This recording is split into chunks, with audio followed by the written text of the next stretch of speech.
Today I'm going to share with you another exercise for relieving tension at the root of the tongue and for retraining that tongue root to behave more appropriately when we're singing. Now when we have tensions at the root of the tongue, that's all the way back to where we can't see the tongue anymore, it's often related to our subconscious desire to stabilize the larynx into a more comfortable position. As we move higher in pitch, there's a natural tendency for our larynx to want to rise. And this isn't always a bad thing, but oftentimes what happens is we inadvertently engage the tongue root in an effort to kind of push the larynx down and stabilize it. And we don't want to be doing that. We want to be able to stabilize the larynx on its own and separate those two functions, the function of the larynx, those extrinsic muscles that are responsible for raising and lowering the larynx, and also the muscles of the tongue. And so with this exercise, what we're going to do is we're going to curl our tongues back and touch them to the roof of the mouth. I kind of have mine sort of sitting on the back of the alveolar ridge. And when we do this, we want to make sure that we're not thrusting the jaw forward. We want to stabilize that jaw as well. We want to create that independence of function between what the tongue is doing and what the jaw is doing, right? Curl.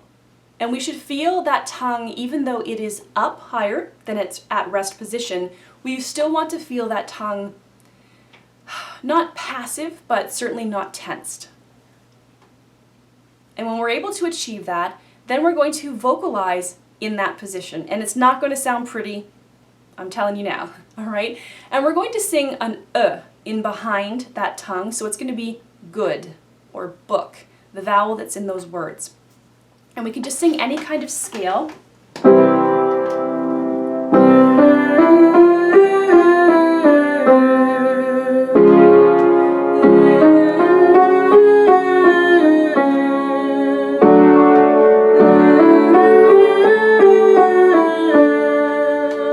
See, it's not very pretty, right? But what this is doing is it's encouraging my tongue root to lean up against the front wall of the pharynx, the throat. And that in turn is going to create more space in behind there for resonance. It's going to give us more of a feeling of spaciousness and freedom. And it's going to create a little bit of a stretch. It's going to encourage that tongue to be in a more fronted position for your singing. And that will hopefully help disengage that tongue root action when it wants to engage to help stabilize the larynx into a lower posture. And then what I do with my students, once they're able to achieve that feeling of passivity inside the tongue and that feeling of release and spaciousness inside the throat, is I have them introduce the vowel on its own. So we'll start with the and then we'll change to the vowel.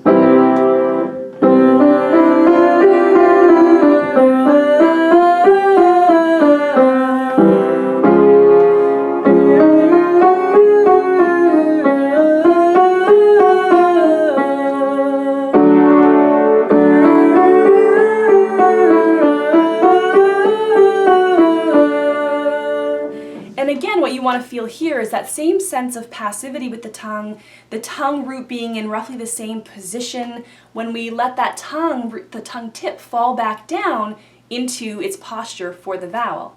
And sometimes I also like to do this in a slide pattern.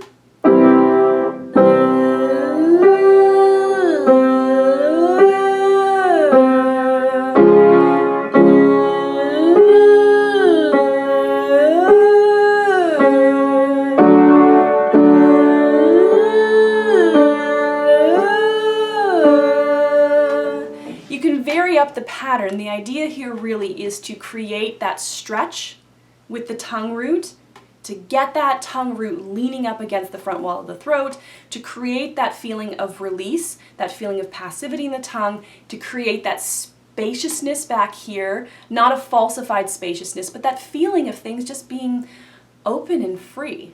Let me know how you do with this. Hopefully this helps you disengage that tongue root as you ascend in pitch and create that independence of function between the larynx or the hyoid bone and the tongue root.